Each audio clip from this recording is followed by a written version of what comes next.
Doctor ذاکر حسین 1897 عیسوی میں پیدائش ہوئی، 1969 عیسوی میں ان کی وفات ہوئی۔ ڈاکٹر ذاکر حسین حیدرآباد میں پیدا ہوئے۔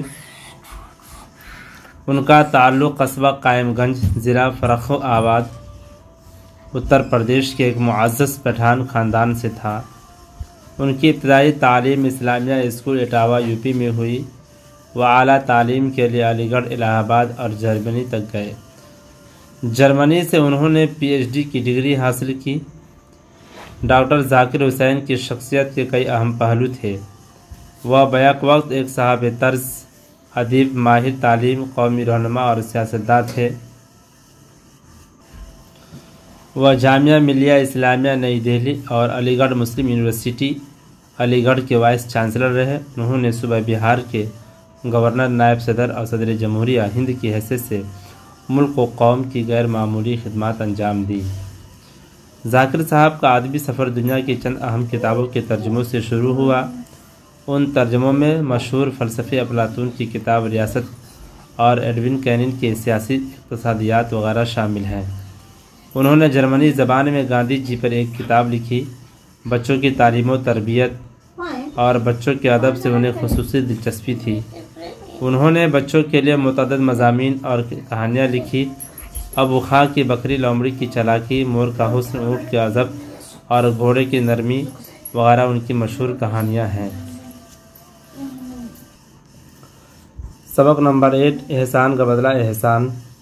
مشکل الفاظ کے معنی: فریب، دھوکہ، تجارت، کاروبار، بیوپار، غرض، مقصد، مطلب، سائس، گھوڑے کی دیکھ بھال کرنے والا، اپاہج، جسمانی طور پر بیکار، ناکارہ، استبل، جہاں گھوڑے رکھے جاتے ہیں، تاجر، تجارت کرنے والا، کاروباری، احسان، نیکی، بھلائی، اچھا سلوک۔ سبق کا خلاصہ: بہت پہلے کی بات ہے کہ جب ہر طرف نیک لوگ بستے تھے، کوئی کسی سے دھوکہ نہیں کرتا تھا، ہندو مسلمان ایک دوسرے کا خیال رکھتے، جس کا جو حق ہوتا اسے مل جاتا تھا۔ اسی زمانے میں ایک شہر تھا عادل آباد۔ شہر میں ایک دولت مند تاجر رہتا تھا، جس کا دوسرے ملکوں میں لین دین تھا۔ اس کے پاس ایک قیمتی گھوڑا تھا جو اس نے کسی عرب سے خریدا تھا۔ ایک بار اسے گھوڑے پر بیٹھ کر یہ دکاندار تجارت کی غرض سے جا رہا تھا۔ بے خیالی میں ایک جنگل میں چلا گیا۔ اس نے دیکھا کہ 6 آدمی اس کے پیچھے آ رہے ہیں۔ آگے بڑھ کر 2 آدمیوں نے اس پر حملہ کر دیا۔ اس نے ان کا مقابلہ کیا، مگر یہ دیکھ کر کہ وہ 6 ڈاکو ہے، اس نے پہلے گھوڑے کا رخ گھر کی جانب کر دیا۔ گھوڑا دکاندار کو لے کر اتنی تیزی سے دوڑا کہ ڈاکوؤں کے گھوڑے بہت پیچھے رہ گئے اور گھوڑا اپنے سوار کو لے کر صحیح سلامت گھر پہنچ گیا۔ مگر اس روز بہت تیز دوڑنے سے گھوڑے کی ٹانگیں بیکار ہو گئی۔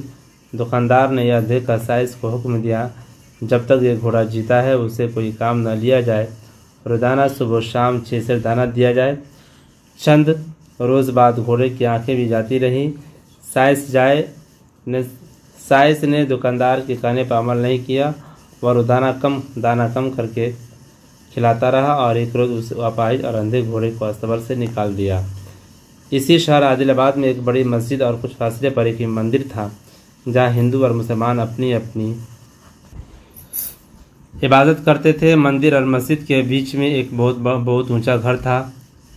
اس کے بیچ میں ایک بہت بڑے کمرے میں ایک گھنٹا لٹکا رہتا تھا، جس میں ایک لمبی رسی بندھی تھی۔ جب کسی شخص کو کوئی پریشانی ہوتی یا کسی سے ظلم کیا ہوتا تو وہ یہاں آ کر گھنٹا بجاتا، لوگ اکٹھے ہو جاتے اور شہر کے پنچ آ کر فیصلہ سناتے۔ اتفاق کی بات، ایک روز بھوکا اندھا گھوڑا اس کمرے میں داخل ہو گیا۔ گھنٹے سے لٹکی ہوئی رسی اس کے بدن سے لگی تو اس نے اسے چبانا شروع کر دیا۔ رسی کے ہلنے سے گھنٹا بجنے لگا اور کچھ ہی دیر میں لوگ وہاں اکٹھے ہو گئے۔ پنچ بھی پہنچ گئے۔ انہوں نے پوچھا کہ یہ گھوڑا کس کا ہے؟ کچھ لوگوں نے بتایا کہ فلاں تاجر کا ہے اور اس گھوڑے نے تاجر کی جان بچائی تھی۔ پنچوں نے تاجر کو بلوایا اور اس کے آنے پر کہا، اس گھوڑے نے تمہاری جان بچائی اور تم نے اسے اس طرح بھوکا پیاسا چھوڑ دیا، کیا احسان کا یہی بدلہ ہے؟ ہمارے شہر میں ایسا نہیں ہوتا، انسان ہو یا جانور، سب کے ساتھ انصاف ہوتا ہے۔ تاجر کا چہرہ شرم سے سرخ ہو گیا